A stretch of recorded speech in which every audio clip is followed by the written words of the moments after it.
Hey guys, this is Kajal Kaushik and I welcome you all back on my channel cool and easy. मैं आप सभी का एक बार फिर से स्वागत करती हूँ अपने चैनल कूल एंड इजी में।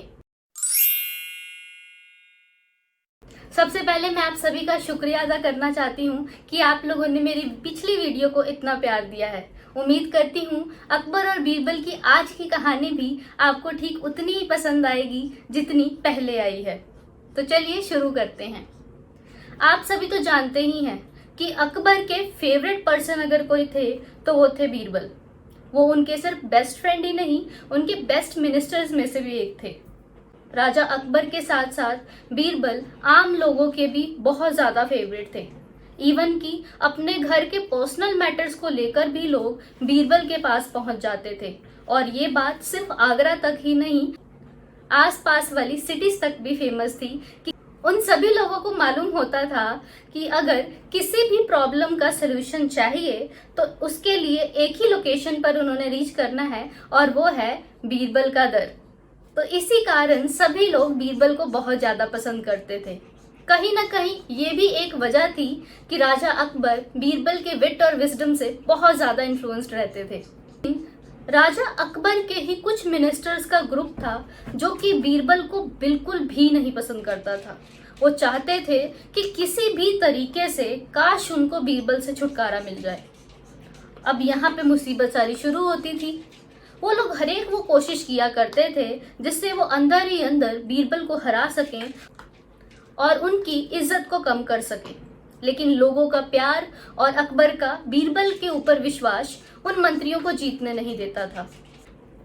इसी कारण उनको बीरबल की तारीफ में अक्सर अच्छी बातें बोलनी पड़ती थी। लेकिन ऑब्वियस सी बात है कि वो ऊपर ऊपर से ही था, उनके मन में बीरबल के लिए कोई भी एप्रिसिएशन नहीं थी। तो एक दिन वो इतना ज्यादा तंग हो गए कि उन्होंने सोचा कि अब बीरबल की जान ही लेनी होगी, तभी जाकर इनसे पीछा छूटेगा। पर इसके लिए आगरा में आखिर तैयार कौन होता, कौन उनका साथ देता जिससे चतुर बीरबल की जान ली जा सकती थी। उस दौरान वो लोग राजा अकबर के हजाम के पास गए। हजाम माने कि नाई पंजाबी में बोले तो, एंड इंग्लिश में इट्स अ बार्बर। राजा अकबर के फिर वो मंत्री उनके बार्बर के पास गए। उन्होंने बार्बर को कहा कि तुम्हें हमारी मदद करनी होगी ताकि हम बीरबल से हमेशा के लिए छुटकारा पा सकें, और हम तुम्हें इस बदले में बहुत सारे पैसे देंगे। अब बार्बर सोच में तो पड़ा, लेकिन उसको इतने ज्यादा पैसों की ऑफर दी गई कि वो ना कह नहीं पाया, और उन लोगों ने उसी दिन से प्लानिंग करनी शुरू कर दी।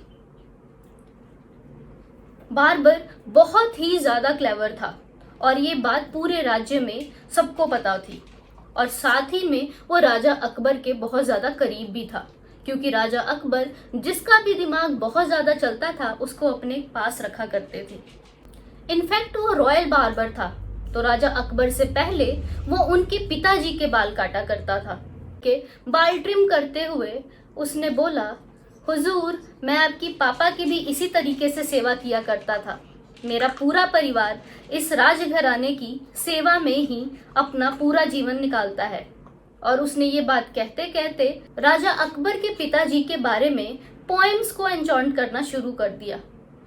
अब अकबर उसकी बातें एंजॉय करने लग गए और वो अपना पूरा ट्रिमिंग टाइम उसी तरीके से एंटरटेन होने लग गए। जब बार्बर को लगा कि राजा अकबर पूरी तरह से उससे इम्प्रेस हो चुके हैं, उसी टाइम उसने कहा, हुजूर, आप सभी के लिए इतना कुछ करते हैं, क्या आपने अपने पूर्वजों की भलाई के लिए और उनके अच्छे के लिए कोई काम किया है? ये बात सुनते ही राजा अकबर गुस्से में आ गए। मूर्ख, ये तुम क्या बोल रहे हो? मेरे पूर्वज मर चुके हैं, वो इस दुनिया में नहीं है, तो मैं उनकी भलाई के लिए कुछ भी कैसे कर सकता हूँ? तुम्हारा दिमाग ठिकाने पर तो है? बार्बर ने चुपचाप उनकी बातें सुनी और उनको कहा, हुजूर, मेरे पास एक जादूगर है जो हमारी इस समस्या में मदद कर सकता है। फिर अकबर थोड़ा सा शांत हुए। अकबर ने पूछा, तुम्हारे कहने का क्या मतलब है? बार्बर ने बोला, जहांपना, मैं एक ऐसे जादूगर को जानता हूँ जो कि लोगों को स्वर्ग में भेजता है और वहां पर जाकर लोग चेक कर सकते हैं कि उनके पूर्वज कैसे हैं, उनकी ज़रूरतों का भी ध्यान कर सकते हैं, और उनको कोई फैसिलिटी चाहिए तो वो भी पृथ्वी के रास्ते उनको भेजा जा सकता है। राजा अकबर ये बात सुनकर हैरान तो हुए और वो बोले, लेकिन कैसे? फिर बार बार बोला, वो तो जादूगर ही जानता है, उसके बारे में मुझे कुछ नहीं मालूम, लेकिन हमें कोई ऐसा इंसान ढूंढना होगा जो उस जादूगर की सारी बातें समझ भी ले, इमीडिएट एक्शन भी ले ले और कोई सवाल भी ना करे, और वो बहुत ही ज्यादा इंटेलिजेंट होना चाहिए। राजा अकबर भी सोच में पड़ गए।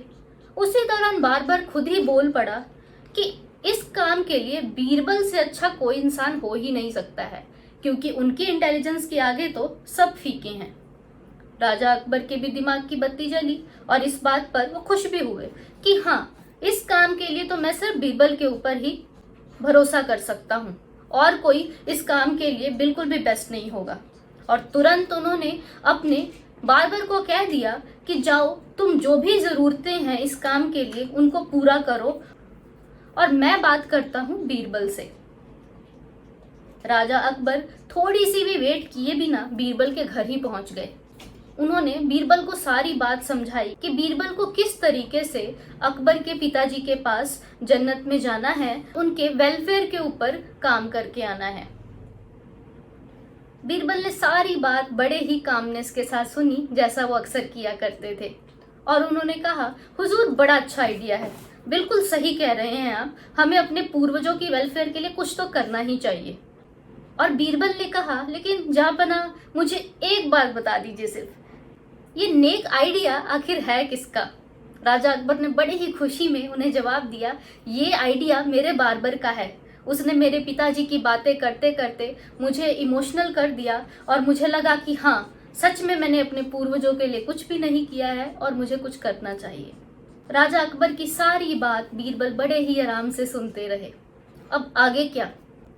बीरबल उनको मना भी नहीं कर सकते थे, और बीरबल अगर मना करते भी तो उनको पता ही था अकबर के दिमाग में अगर कोई एक बात आ गई तो उसको पूरा किए बिना उनको कभी भी चैन नहीं आता था।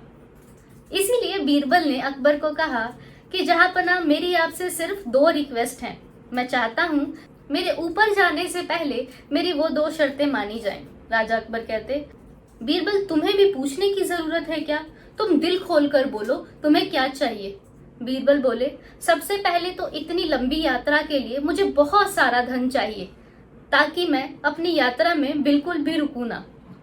बीरबल की ये बात सुनते ही राजा अकबर हंसने लग गए और वो बोले, राजा अकबर के सबसे अच्छे मित्र को भी ये बात सोचने की जरूरत है, तुम्हें जितना धन चाहिए होगा उतना मिलेगा, तुम्हें उतना ही धन दिया जाएगा।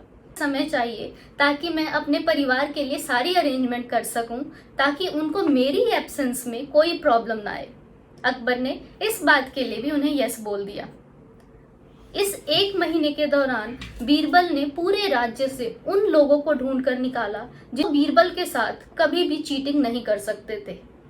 अब आप सोच रहे होंगे कि आखिर बीरबल को ऐसे लोगों को ढूंढने की जरूरत क्यों पड़ी? तो चलिए आपको स्टोरी की थोड़ा बैक लाइन पर लेके चलते हैं। हुआ यूं कि जब बार्बर अकबर को सारी डिटेल दे रहे थे तो उन्होंने अकबर को ये भी बोला था कि वो जादूगर एक इंसान को लकड़ियों के ढेर के ऊपर बिठाता है और उस टाइम उसी समय उन लकड़ियों में आग लगाई जाती है, जैसे एक चिता को आग दी जाती है। लेकिन वो जादूगर कुछ मंत्रों का उच्चारण करता है जिससे इंसान आराम से ऊपर जन्नत की यात्रा कर सकता है और उसको कोई भी प्रॉब्लम नहीं आती है। ये बात भी अकबर बीरबल को बता चुके थे। अब बीरबल ने क्या किया कि जितने भी उसके ट्रस्टवर्दी लोग थे उनको उन्होंने कहा कि आप लोगों को मेरे घर से लेकर शमशान घाट यानी कि ब्यूरियल ग्राउंड तक एक टनल खोदनी है, यानी कि एक गुफा बनानी है, और उसके बारे में सिर्फ आप लोगों को और मुझे पता होना चाहिए। 1 महीने के दौरान उनके सभी फ्रेंड्स ने उस टनल को ब्यूरियल ग्राउंड और उनके घर से कनेक्ट कर दिया। अब आया मेन इवेंट का डे। 1 महीने बाद वो सब लोग रात के 10-11 बजे ब्यूरियल ग्राउंड में एक साथ जुटे। हर तरफ से हे स्टैक बनाए गए और उनका गुच्छा एक बांस के साथ जोड़ दिया गया। बीच में बीरबल को खड़ा होने के लिए कहा गया और ठीक वहीं पे उसी पायर के नीचे उनका वो छुपा हुआ रास्ता था जिससे वो अपने घर में जा सकते थे। जादूगर के नाम पर जो आम इंसान था और जो उन मंत्रियों का सगा था जो कि बीरबल को मरा हुआ देखना चाहते हैं, उसने हेस्टैग को आग लगा दी। अब आगे क्या बीरबल बचे? क्या वो अपनी जान बचा पाए या फिर वो सच में अकबर के पिताजी से मिलने चले गए? बहुत सारे सवाल हैं पर सभी का जवाब आपको मिलेगा। बीरबल ने देखा जब हेस्टैग के चारों तरफ आग फैल गई और बाहर से उन्हें कोई नहीं देख पा रहा था, वो तुरंत से उस गुफा के अंदर वाली डोर पर चले गए और अपने घर के अंदर पहुंच गए। 13-14 महीने बीत गए, बीरबल अपने घर के अंदर ही छुपे रहे। किसी को उन्होंने भनक भी नहीं लगने दी कि वो जन्नत की यात्रा पे नहीं बल्कि अपने घर में ही आराम कर रहे हैं। लेकिन क्योंकि वो बाहर नहीं जा सकते थे, उनकी दाढ़ी और बाल बड़े लंबे हो गए थे। 13-14 महीनों के बाद उन्होंने सोचा कि चलो अब इस वनवास को खत्म कर दिया जाए, और वो ठीक 14 महीने बाद राजा अकबर की कोर्ट में दोबारा से हाजिर हुए। अकबर उनको देखते ही सरप्राइज हो गए और वो बहुत ज्यादा एक्साइटेड थे जान सके कि आखिर उनके पिताजी कैसे हैं, वो ठीक से रह भी रहे हैं जन्नत में या फिर नहीं। उन्होंने अपने सवालों का पिटारा बीरबल को देखते ही खोल दिया और उनसे सवाल बहुत सारे पूछे।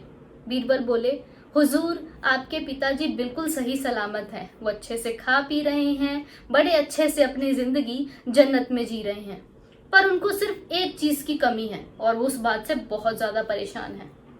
अकबर बोले, बताओ बीरबल, फिर ऐसा क्या है जो मेरे पिताजी को ऊपर भी परेशान कर रहा है? बीरबल बोले, उनके पास एक अच्छे बार्बर की कमी है। उनके पास ना ही कोई जादूगर है ना ही कोई बार्बर है जिससे वो ऊपर से कभी नीचे आकर धरती की भी सैर कर सकें।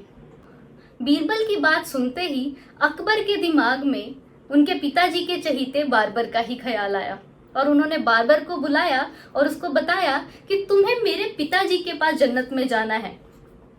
बीरबल तो मेरे पास वापिस आ गए हैं और मैं चाहता हूं कि अब तुम मेरे पिताजी की सेवा में खुद ऊपर जाओ। अब बार्बर कुछ भी नहीं बोल सकता था, वो अपनी जाल में खुद ही फंस गया था।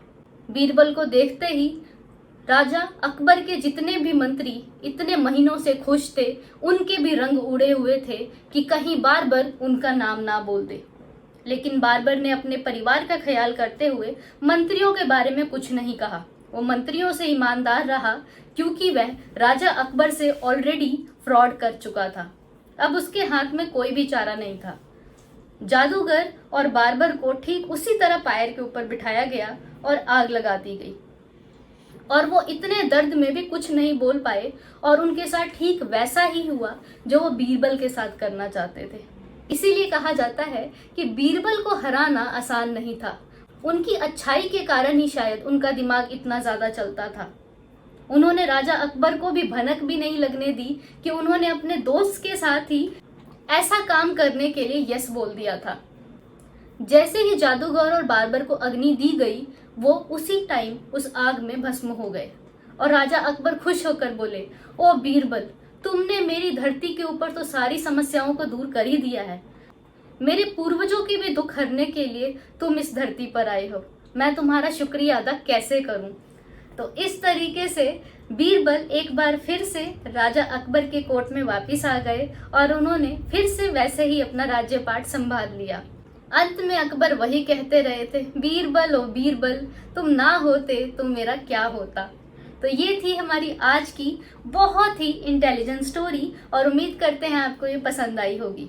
अगर आपको ये अच्छी लगे तो हमें कमेंट बॉक्स में लिख भेजिए। हमारी स्टोरी को लाइक एंड शेयर करना बिल्कुल ना भूलिए और हमारे चैनल को अगर आपने अभी तक सब्सक्राइब नहीं किया है तो जरूर कीजिए।